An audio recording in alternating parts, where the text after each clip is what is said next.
desperate plea pierced the silence of a dusty saloon, sharp and thin as a shard of glass. "May I have your leftovers, sir?" The words were meant for anyone, for the uncaring world that had chewed them up and spit them out, but they found the one man no one dared to speak to. They drifted across the stale air, past the nervous glances and frozen postures, and landed at a table in the darkest corner of the room. And when the feared Lakota gunslinger finally looked up, his eyes lifting from the amber prison of his whiskey glass, and saw who she was, the world, for him, stopped turning. The gears of vengeance and grief that had ground within him for a decade ceased, silent for the first time. Before we get into this tale, let us know in the comments, where are you watching from, and subscribe if you want more content like this one. The man they called Coda was not a man at all, not anymore. He was a ghost, a walking testament to a past that bled into the present, staining everything it touched with the color of rust and sorrow. He sat alone, as he always did, in the grimiest corner of the Dust Devil Creek Saloon, a place that smelled of cheap liquor, stale sweat, and the quiet desperation of men who had lost more than they had ever won. Coda was a fixture in that corner, as much a part of the saloon as the splintered bar and the out-of-tune piano. He was a living specter, his presence a heavy blanket that smothered laughter before it could be born, and turned boisterous conversation into hushed whispers. The fear he commanded was a physical thing, an invisible wall that radiated from his table, keeping the world at a safe, unbreachable distance. They knew him only by the gun that hung low on his hip, a dark and patient serpent, and by the stories that slithered into town before he did. Stories of men who had challenged him, and were now nothing more than memories buried in unmarked graves. They saw his long, dark hair, the hard lines of his face that spoke of a life carved from stone and hardship, and the color of his skin, which in this place, in this time, was a sin in itself. He was the savage, the heathen, the walking embodiment of their deepest fears, and his silence was more menacing than any threat they could imagine. He rarely spoke, and when he did, his voice was like rocks grinding together, a sound that promised violence. He drank his whiskey slow, his eyes never settling, always scanning, always watching. But what he was truly watching was a film that played only for him, a reel of fire and loss that flickered behind his gaze. He was a man hollowed out, a vessel filled with nothing but the ash of a life that had been. The man who had once known laughter, who had held love in his hands like a precious, fragile bird, was gone. In his place was this thing, this hunter. For a decade, a single purpose had driven him, a single name burning in his mind like a hot brand: Silas Kane, the man who had taken everything. Every sunrise was a reminder of what he'd lost, and every sunset a promise of the vengeance he would one day exact. It was a cold and lonely purpose, an obsession that had consumed him, leaving nothing of the man he used to be. The world saw a monster, a cold-blooded killer. They did not see the gaping wound he carried, a wound that never healed, that ached with a phantom pain for a wife's touch and a daughter's laugh. They did not see that his heart had been buried long ago, under the scorched earth of a home that was no more. He was a ghost, and he was hunting another. Into this suffocating silence, she walked. The saloon doors swung inward, spilling a rectangle of harsh, unforgiving sunlight onto the dusty floorboards, and for a moment, she was just a silhouette, small and fragile against the glare. Then the doors swung shut, and the shadows reclaimed the room, revealing her. She couldn't have been more than 16, a wisp of a girl composed of sharp angles and worn-out calico. Her hair was a tangled mess, and her face was smudged with the dirt of the road, but it was her eyes that held the room captive for a split second. They were old eyes in a young face, carrying a weariness that belied her years. Yet within their depths, a tiny, stubborn flame flickered, a spark of defiance that refused to be extinguished by hunger or hardship. The low hum of conversation died instantly. Every eye in the saloon turned to her, a collection of gazes ranging from pity to contempt to pure, unadulterated annoyance. She was a stray dog that had wandered into a wolf's den, and the air grew thick with unspoken judgment. She stood frozen by the door, her small frame seeming to shrink under the weight of their scrutiny.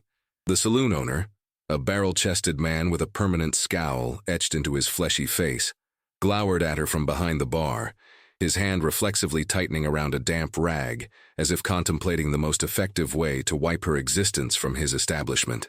She was an unwelcome intrusion, a stark reminder of the poverty and desperation that festered just outside these walls, a reality these men came here to forget.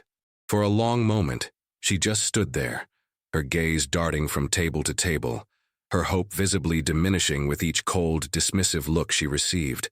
Then, desperation won its war against pride.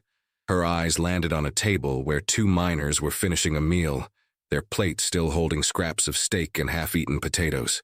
She took a hesitant step, then another, her movements slow and deliberate, as if wading through water. Her voice, when it came, was barely a whisper, a thread of sound so thin it almost broke. "Please, sir." The miner she addressed didn't even look at her. He grunted, shoving his chair back with a loud scrape, and tossed a coin onto the table. "Get out of here, girl. Go beg somewhere else." He and his companion stood and stomped toward the door, leaving their half-eaten meal behind as a monument to their casual cruelty. The girl stared at the plate, her hunger a palpable force. Through all of this, Lakota watched. He remained perfectly still in his corner, a predator observing the frantic dance of its prey. He felt nothing. Or, he told himself he felt nothing. This was the world as it was, cruel, unforgiving. Her plight was not his. He had walled off that part of himself long ago, the part that felt sympathy, the part that could be moved by the suffering of others. Compassion was a liability, a weakness he could not afford. And yet, he watched. He watched as the saloon owner started to move from behind the bar, his intent clear. He watched as the girl's shoulders slumped in defeat, the small flame in her eyes flickering, threatening to go out. A strange, unfamiliar echo resonated deep within him, a dull throb in a part of his heart he thought had turned to stone.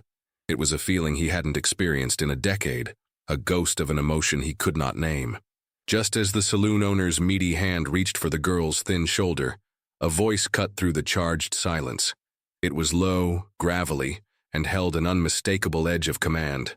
"Let her be." The words were not loud, but they landed with the force of a physical blow, freezing every person in the room. The saloon owner's hand stopped mid-air, hovering just inches from the girl's dress.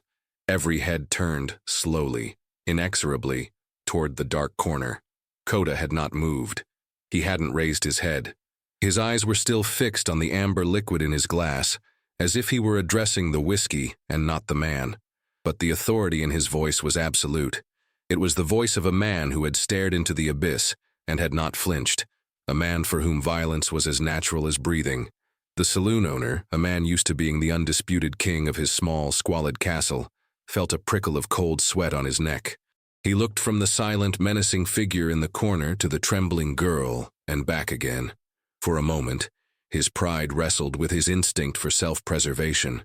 Pride lost. He slowly, reluctantly, withdrew his hand, his face a mask of resentment and fear. He retreated back behind the safety of his bar, muttering under his breath, but making sure his words were too quiet to reach the corner table. The silence in the room returned, but it was different now. It was heavier, laced with a new kind of tension, a nervous curiosity. What was this? The feared Lakota gunslinger, the man who spoke to no one, who cared for nothing, intervening for a street urchin. It made no sense. It was a disruption of the natural order of things. Lakota finally lifted his head. He ignored the stares of the other patrons, his gaze moving past them as if they were nothing but furniture. His eyes settled on the girl. She stood rooted to the spot, her fear of the saloon owner now replaced by a deeper, more primal fear of him. She was looking at him the way everyone else did, as if he were a coiled rattlesnake. He saw the terror in her eyes, and for the first time, it did not please him. It did not reaffirm the protective wall he had built around himself. Instead, it stirred that same unfamiliar ache within him. Without a word, he used the toe of his boot to hook a nearby empty chair and slid it out. Then, with a slow, deliberate movement, he pushed his own plate, full, untouched, toward the empty side of his table. It was not a gesture of kindness. It was a command, an invitation wrapped in an undeniable threat. Come, eat. The unspoken words hung in the air between them. The girl, Anaba, hesitated, her mind a whirlwind of confusion and fear, but the gnawing emptiness in her stomach was a more powerful force than any fear. She took a slow, shuffling step toward his table, then another, her eyes never leaving his face as if trying to decipher an unreadable map. The entire saloon watched in stunned silence as the lamb walked willingly toward the wolf. As she sat, cautiously on the very edge of the chair he had offered, a universe of space between them at the small table, she began to eat. She didn't use the fork, but her hands, tearing at the bread and meat with a desperate animalistic hunger that was painful to watch. She ate as if she expected the food to be snatched away at any moment. Kota watched her, his face an impassive mask, but behind his eyes the gears of his memory began to turn, grinding against the rust of a decade of disuse. It wasn't just her hunger that held his attention. It was something else. Something in the way she held her head, a certain angle of her jaw that was both defiant and vulnerable. It was a ghost of a gesture, a faint echo from another life. A flicker of candlelight caught the side of her face, and for a fleeting second, the image of another face was superimposed over hers. A memory, sharp and vivid, cut through the haze of whiskey and time. He was no longer in the dusty saloon. The air was not stale with liquor and regret. It was crisp and cool, filled with the scent of pine and wood smoke. He was sitting on a buffalo robe outside his teepee, the setting sun painting the sky in strokes of orange and purple. The world was peaceful, whole. A small hand, warm and sticky, slipped into his. He looked down into the face of his daughter, little Fawn. She couldn't have been more than 6 years old, with her mother's wide, dark eyes and a smile that could banish any shadow. She was holding up a piece of dried berry cake, her face a comical mask of concentration as she tried to eat it without dropping a single crumb. "Papa," she had said, her voice bright and clear. "Mama says I eat like a little wolf." He had chuckled, a deep, easy sound that he barely recognized as his own now. "Then you are my fierce little wolf," he had told her, pulling her into his lap. He remembered the feel of her small, wiry body against his, the smell of her hair, the way her laughter felt as it vibrated through his chest. He remembered Ilyana, his wife, emerging from the teepee, her face soft with love as she watched them. She had that same look, that same stubborn set to her jaw when she was focused, the very same expression he now saw on the face of the starving girl across from him. The memory was so real, so visceral, that he could almost feel the warmth of the fire, the weight of his daughter in his arms. It was a memory he had tried to bury, to obliterate, because it was too painful to bear. It was a vision of a paradise he had lost, a world that had been burned to ash. The saloon came rushing back into focus with a nauseating lurch. The smell of pine was replaced by the stench of whiskey. The warmth of the fire was gone, leaving only the cold, dead reality of his life. He looked at the girl again, and the dull ache in his chest sharpened into a blade. It was just a coincidence, a trick of the light, a phantom limb of a memory, twitching with a life that was no more. It had to be, because if it wasn't, then the world was far crueler than he had ever imagined. The girl, Anaba, finished the last of the food, her movements slowing as the sharpest edges of her hunger were blunted. She wiped her hands on her worn dress, a gesture of almost unconscious propriety that seemed out of place given her desperate state. She still wouldn't look at him directly, her eyes fixed on the empty plate as if it were the most fascinating object in the world. The silence between them stretched, taut and heavy. Kota fought against the tide of memory, trying to shove it back down into the dark place where he kept all the things that could hurt him. But the crack had been made. The light was getting in. He found himself studying her, not as a threat or an annoyance, but as a puzzle. The initial flicker of resemblance was now a persistent hum, a question that demanded an answer. He saw the shape of her hands, small but with long, capable fingers. Ilyana's hands had looked like that. He saw the way a stray lock of dark hair fell across her forehead, the same way Ilyana's did when she was working the hides. These were small things, insignificant details, but they were piling up, creating a weight, a pressure in his chest. "What is your name?" The question escaped his lips before he could stop it. His own voice sounded strange to him, rusted from disuse in any form of normal conversation. The girl flinched, startled by the sound. She finally lifted her gaze and met his. For the first time he saw her eyes clearly, without the filter of his own pain. They were dark, yes, but they held a deep, old soulfulness. "Anaba," she said, her voice quiet but clear. The name meant nothing to him. It wasn't a Lakota name he recognized. A wave of something akin to relief washed over him, followed immediately by a strange pang of disappointment. It was a coincidence, that's all. He was a lonely man seeing ghosts where there were none. He should let it go. He should let her go, let her melt back into the anonymity from which she came. But he couldn't. Another question pushed its way out, this one more dangerous, more fragile. "Your mother," he began, his throat suddenly tight. "What of her?" Anaba's face clouded over. The spark of defiance in her eyes was replaced by a deep, familiar sadness. "She's gone," she said, her voice dropping to a whisper. "A long time ago." "Gone how?" he pressed, his voice gentle but insistent. He had to know. He had to extinguish this impossible, foolish hope before it could take root and destroy what was left of him. She looked away, her gaze turning inward. "I was small. There was fire and screaming. My mother, she hid me.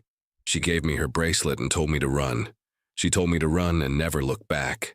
She said she would find me." Anaba's hand went to her own wrist, though it was bare.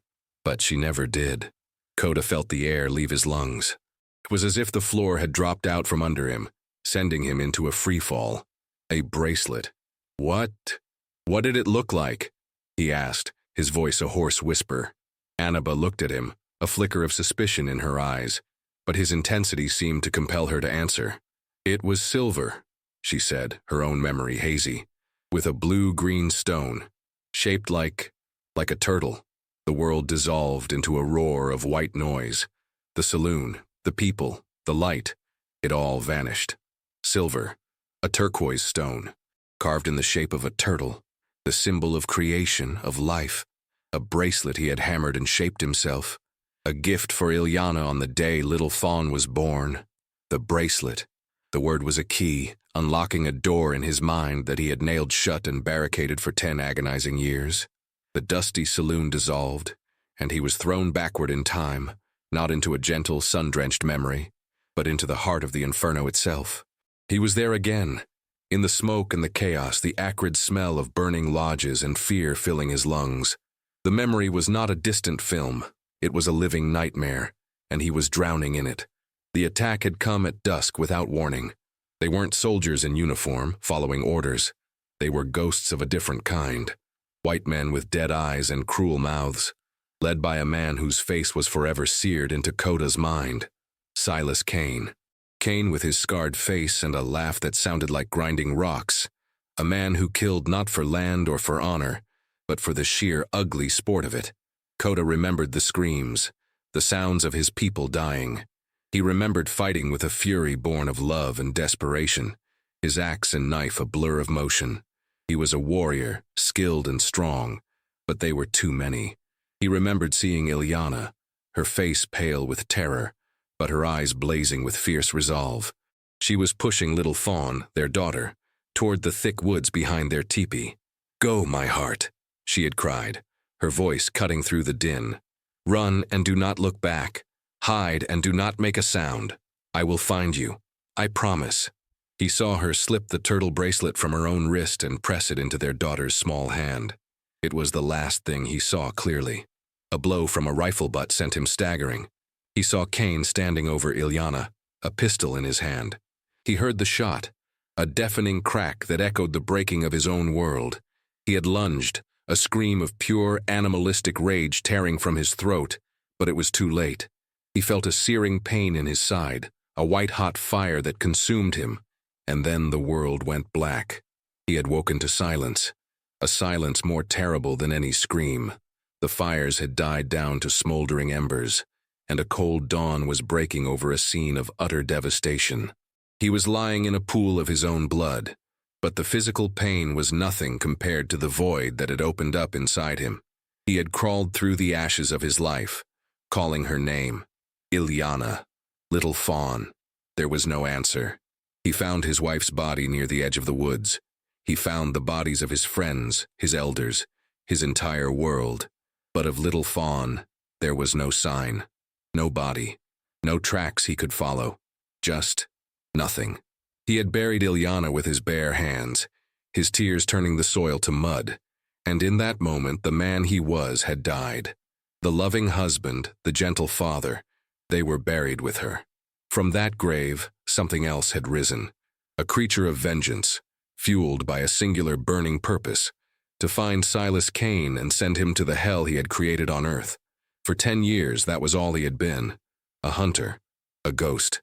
He had assumed Little Fawn was dead, lost to the wilderness or to the raiders. It was a kinder thought than imagining the life she might have endured. He had let himself believe it, because to hope was to invite a pain he could not possibly bear. The roaring in his ears subsided, leaving a ringing silence in its wake. The face of the girl, Anaba, swam back into focus. But he wasn't seeing a stranger anymore. He was seeing the ghost of his daughter, made flesh and blood. Little Fawn, alive. The name echoed in the vast, empty cathedral of his heart. She was alive. This miraculous, impossible truth crashed into him with the force of a tidal wave, bringing with it a flood of emotions so powerful they threatened to drown him. There was joy, a blinding, brilliant sunburst of it that was so foreign it was painful, but it was immediately followed by a torrent of grief, a decade's worth of unshed sorrow for the years they had lost, for the life that was stolen from them. And beneath it all, a crushing, suffocating guilt. He had survived. He had spent 10 years honing his rage, becoming a creature of death, hunting a man for revenge. And all that time she had been out there, alone, starving. He looked at her worn dress, the dirt on her face, the deep old weariness in her eyes. He had been so consumed by his own pain that he had failed her. He had let the memory of her die, because it was easier than holding on to hope. While he was nursing his hatred, she was fighting for her life, a child abandoned to the cruelty of the world. "Where did you get that story?" he finally managed to ask, his voice raw. He had to be sure. He had to hear it all. Anaba looked down at her hands, twisting them in her lap. "My mother told it to me before she left." The words were a knife in his gut. Left. The child believed her mother had abandoned her. Of course. How could a 6-year-old understand a massacre? She had run, as she was told. She had hidden, and when she finally emerged, her world was gone. Her mother never came for her, just as she'd promised. In her child's mind, it could only mean one thing. She had been left behind. "She didn't leave you," Coda said, the words feeling heavy and inadequate in his mouth. He was looking at his daughter, but she wasn't looking at him. She was looking at a fearsome stranger, a Lakota gunslinger who frightened her. She had no idea who he was. The irony was a bitter pill. He had spent a decade being feared by men, cultivating a reputation that was a shield against the world.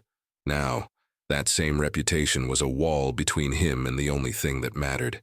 He was a stranger to his own flesh and blood.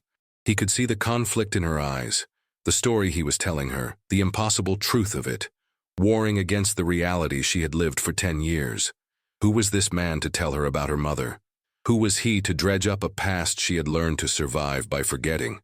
The chasm between them felt immense, perhaps uncrossable. He had found her, but he was more lost than ever before.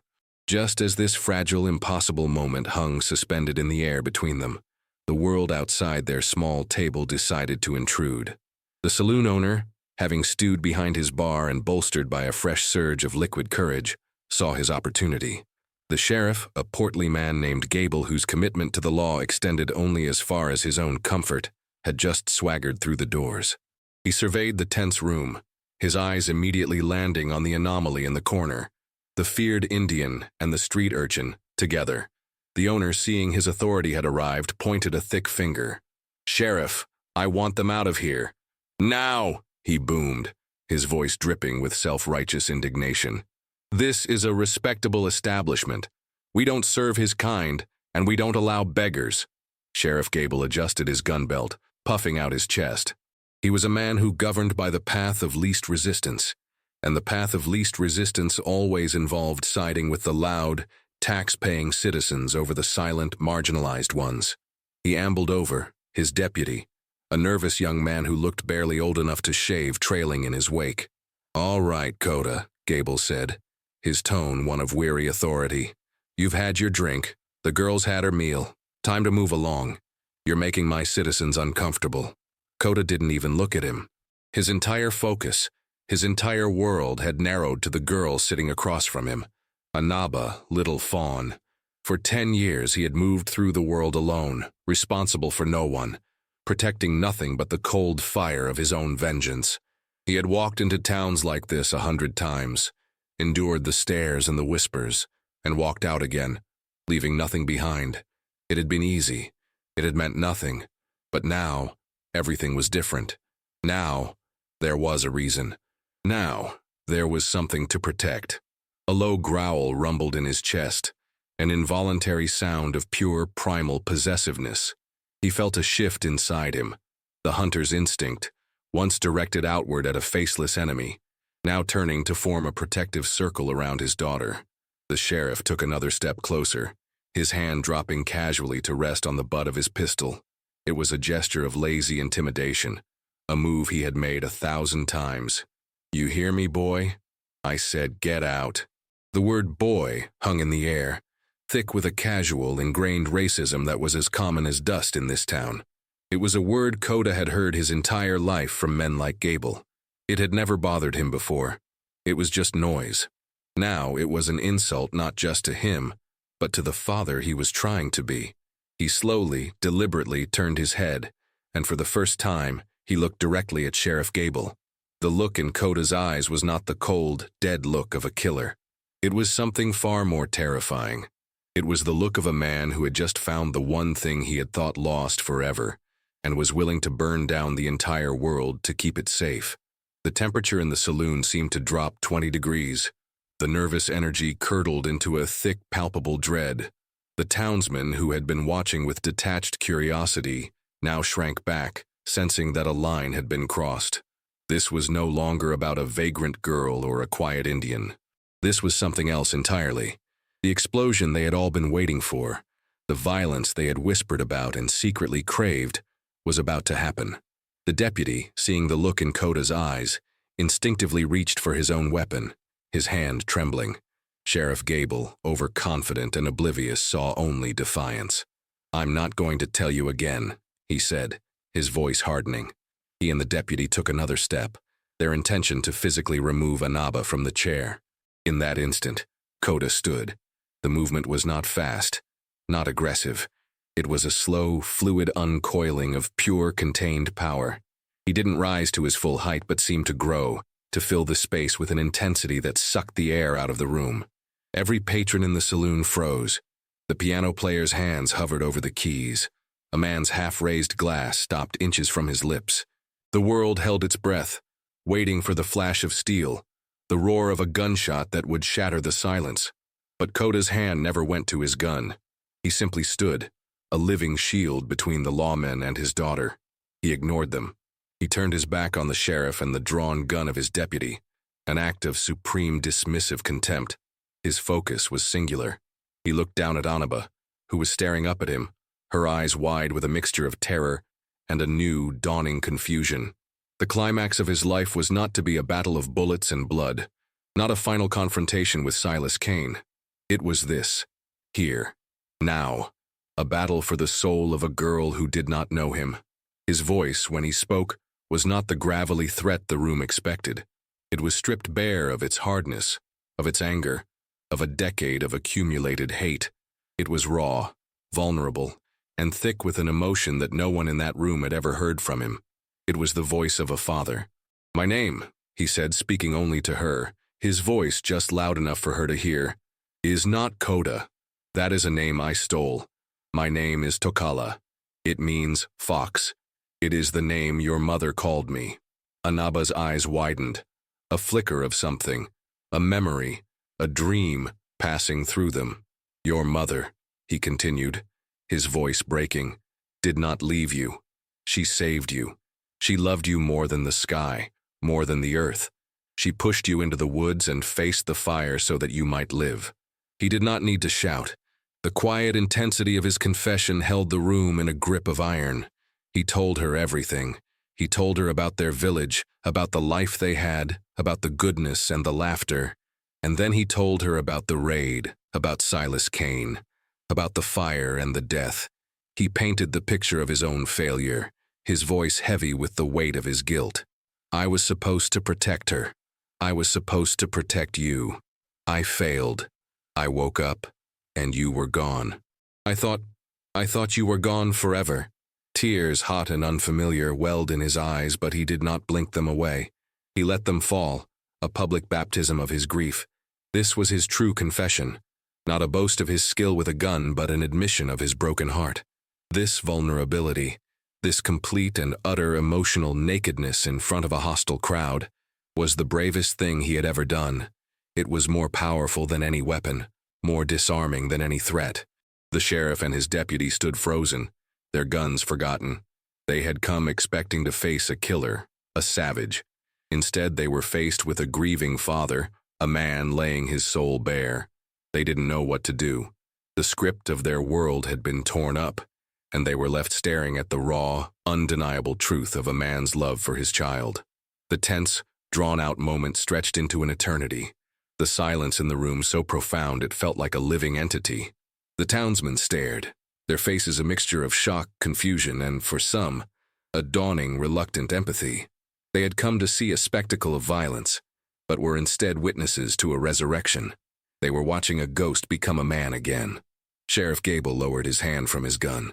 The bluster and arrogance had drained from his face, replaced by a look of weary unease.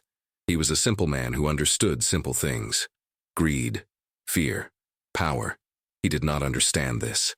This raw, exposed grief was a language he was not fluent in, and it made him deeply uncomfortable.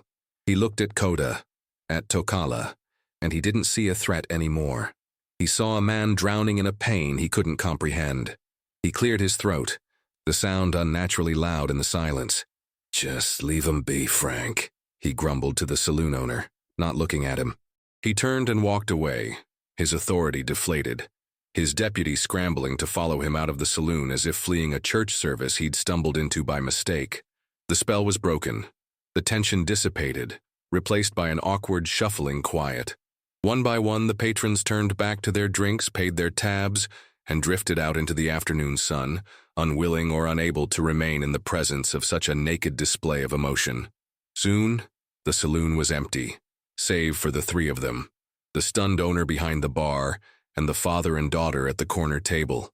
Tokala slowly sank back into his chair, the confession having drained him of all his strength. He looked at Anaba. Her face was pale, her expression unreadable. She was processing a decade of lies, a lifetime of misunderstanding. She looked from his tear-streaked face to the empty doorway where the sheriff had disappeared.